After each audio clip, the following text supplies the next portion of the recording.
talk about Ram, Lakshman, Burnima and Sabine. We would like you all to remember these names as we talk through their stories.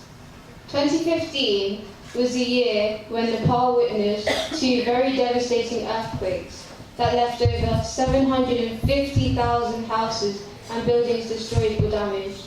It caused over 8,790 deaths and affected the lives of approximately 8 million people. That is almost 1/3 of the population of Nepal.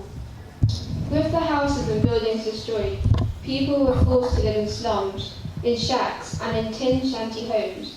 These homes, most of the time, did not provide good access to the basic resources that people needed, such as lack of enclosed toilets, showers, or proper sanitation facilities, heat for warmth or cooking, clean, damp-free living space with proper ventilation and floors, light to see in a small, dark, very grim-looking space, clean clothes to wear, access to healthcare, schools, or other essential public services, and most importantly, protection or safety of family. Here, for these people, work is sometimes available and sometimes not. Unable to get jobs, they are forced to live off rubbish dumps, searching amongst mountains of filth to find anything they can sell. The people from the Harijan, or Dalit caste, are seen by society as the lowest of the low. They are known as the untouchables and face rape, abuse, and discrimination, with no opportunities for escaping their situation. Their children are subjected with bullying and struggle to get an education. They are not only deprived of their basic necessities, but also face insecurity, exclusion from services and processes, and are ignored by those in power. It is from these slums that Veerayatan came across Ram and Lakshman, two brothers for whom the right care was not being provided. Both boys used to live in a town outside of Kathmandu with their father, a 60-year-old diabetic dependent on insulin, and a mother, a 28-year-old woman, left mentally challenged from the trauma of birth.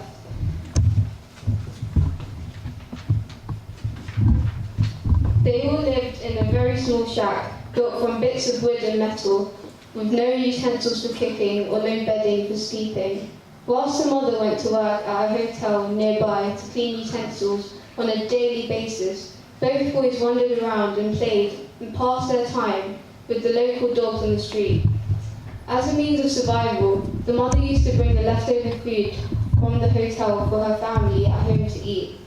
Once found, Veerayatan in Nepal placed both boys in school, and within 6 months, with their hard work, they caught up on all their work, whilst developing good habits, good manners, and an improvement in their general health and their weight. At present, both boys are so happy at the Veerayatan campus that they do not like going back home, even in their holidays. In the campus, they have everything, and all their needs are met. At home, they now have a stepmother, and they don't know where their real mother is. The stepmother doesn't care like the real mother used to care. She hits both of the boys in the short times when they are home. As a result, when Ram and Lakshman do go back home, they are prepared and taught to not ask for anything when they reach home. Veerayatan meets all their needs and necessities where required.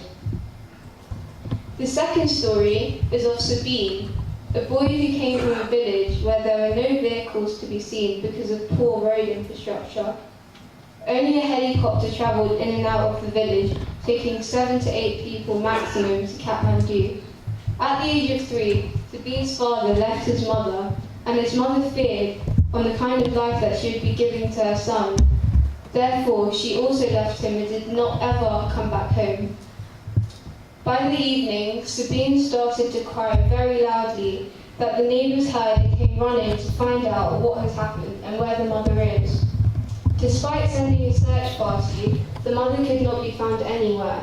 In the given circumstances, the neighbours looked after Sabine and took care of him for some time, until the people from the government noticed and advised them to take him to Kathmandu, where Sabine can be properly taken care of. So the neighbours sent Sabine to Kathmandu. He arrived at the Veerayatan campus at the age of 4, with relatives of neighbours back from the village. Sabine was a scared little boy when he arrived.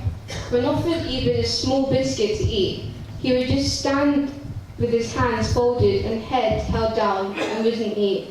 On his first night at Veerayatan, his fear stopped him from sleeping the whole night. He was given new clothes to wear, and everyone tried to console him to eat, but he hardly ate anything. It took him at least 8 days to settle into the campus. He knew about the trauma that he had gone through before arriving to the Veerayatan campus, and he spoke about how he heard his mother crying after his father left them. He spoke to everyone on how he cannot shower every day, as this is something that he did not do before. He did not know what a toothbrush was or how to brush his teeth. He had cracks in his feet and dirt in his nails. The boy did not talk straight. He was very impatient and would do mostly the opposite of what people asked of him.